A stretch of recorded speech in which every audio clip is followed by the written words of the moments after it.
What is up, guys? Matthew here, Actual Exotic Cars. Haven't made a video for a while, and I thought I would post one real quick. So this one, if you can't tell obviously by the title and what I'm looking at, is related to the Yugo. Why you should buy one, I guess a little buyer's guide, what I would look for when buying a Yugo, where to buy them. You're not going to just find these things at a used car lot. I can almost guarantee you that.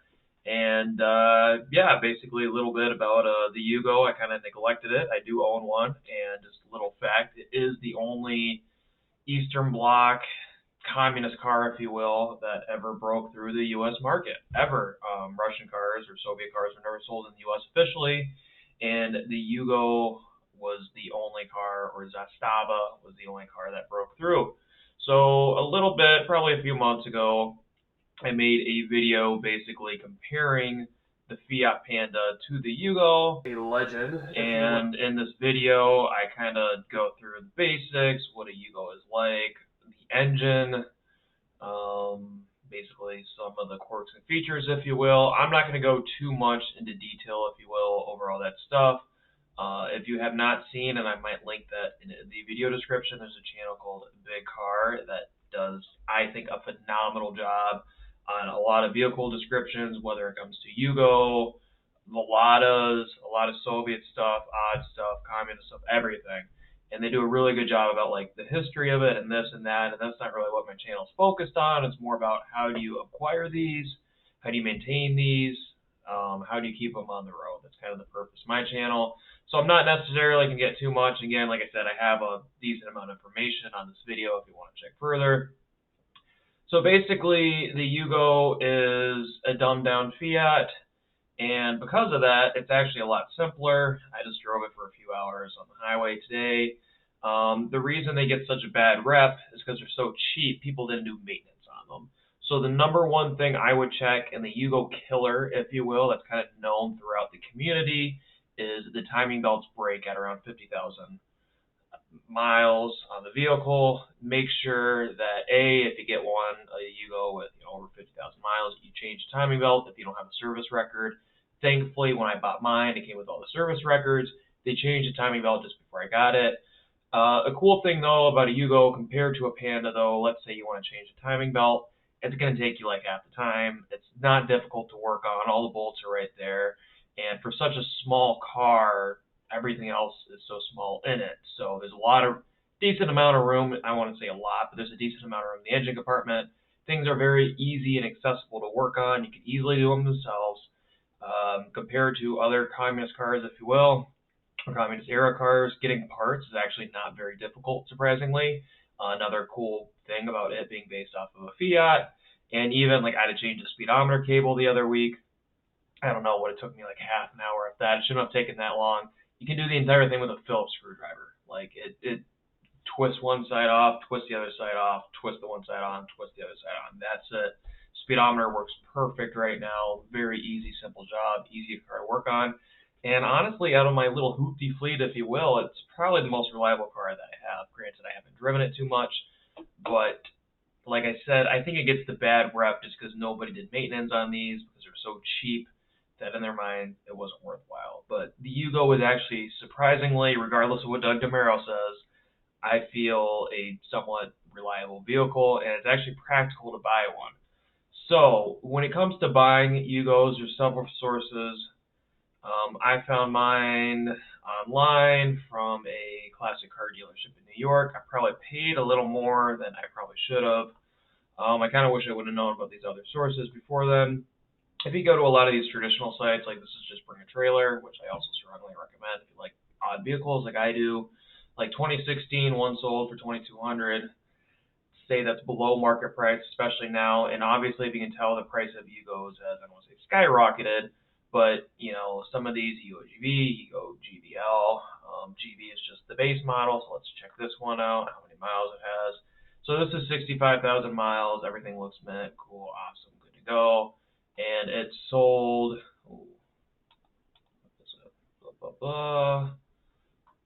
Georgia car, it sold for $8,100. Yes, a Yugo sold for $8,100. Go to some other sites. This is Barn Finds. You can see some more Yugo stuff. I will say one piece of advice though. I did say getting Yugo parts is easy, and relatively, I would say a lot of the mechanical stuff is somewhat easy compared to, I don't want to say it's competition, but if you got a lot or an UAZ or something of the sort. But if you do buy a broken or a worn out Yugo, it's not going to be like restoring a square body pickup truck or an old Ford or something like that. A lot of these panels, for example, when it comes to body work and anything that's actual like Yugo, like badges and stuff, you're still going to have difficulty finding. A lot of them you can only find in Serbia or over in the former Yugoslav countries. Shipping's going to be a bear, and it's not very English friendly over there. So it's not like there's a nice English-friendly website that I have found. If you do, please let me know. But selling Yugo-specific parts for Western exported Yugo cars in the former Yugoslav countries. With that being said, though, this is cars and bids. Also, again, if you look at the prices, like this is $3,400. Looks pretty nice. 20 miles, 60,000, and yeah, that's just kind of the thing, I guess. What the heck is going on with that ship? I don't even know. With Yugo cars, it's kind of hit or miss. So I would say like $2,000 to $4,000 is a good starting point. Obviously, it was this engine swap, yeah, 93,000 miles, which for Yugo is a bit high. I would strongly recommend that price range. Obviously, I would pay a little more.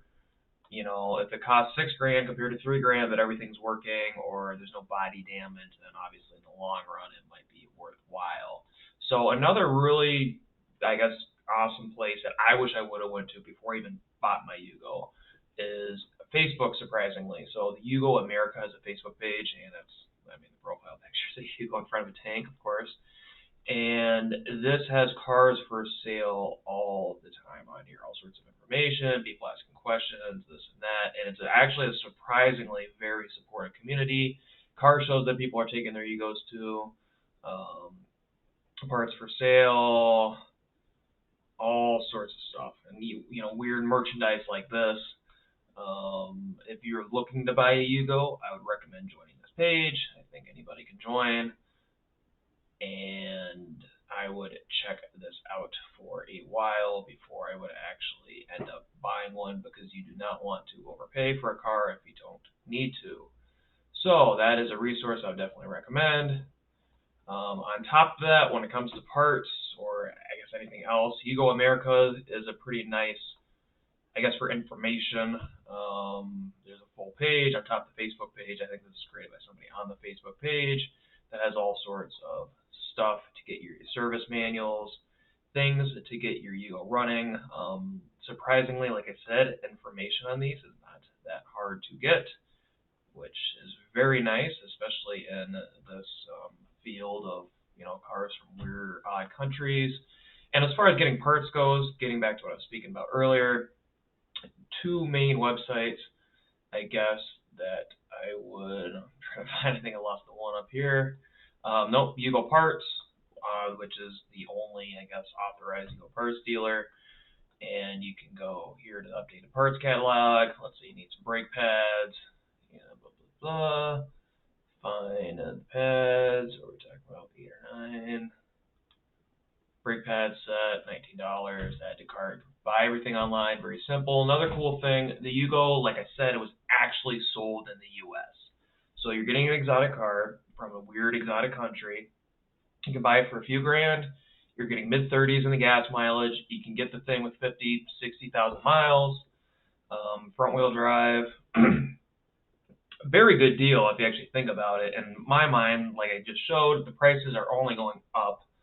So you're getting a very low mileage car with increasing prices. Just investment-wise, I actually feel like it's a pretty smart idea to buy one as well. But getting parts, like even a lot of these consumable parts, if you go to an AutoZone or something, or your auto parts store, if you say Yugo, it is in their system because it was officially sold in the U.S. Or if you say UAZ or you say Niva, it's not going to be in their system. So even if they don't have a brake caliper or something, they can still order you one, which is very nice. And a lot of these numbers are the exact same as the Fiat number. So they might just order a Fiat one, but if it fits, you're good to go.